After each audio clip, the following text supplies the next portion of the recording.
Right.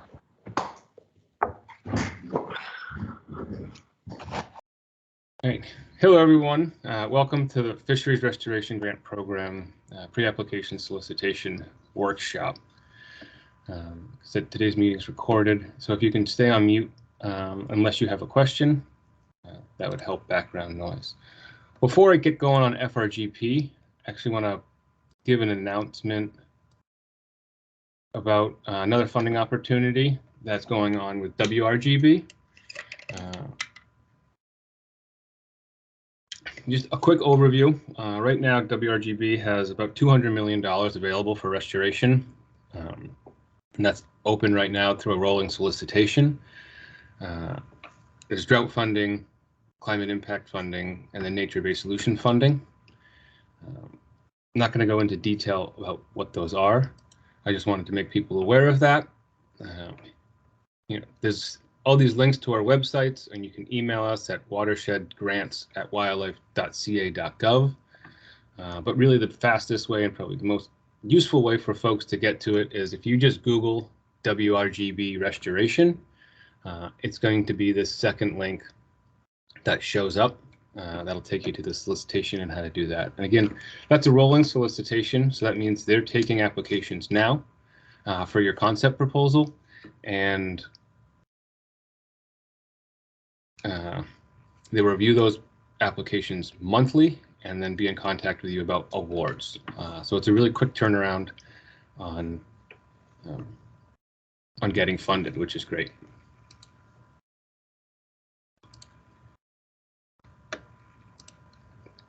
Okay, so now get into FRGP. Like I said, this is recorded, and I'm currently sharing on two screens, so the best way for folks to ask questions is to just speak up if you can. I'll try and monitor the chat, but sometimes it's hard with where my screens are.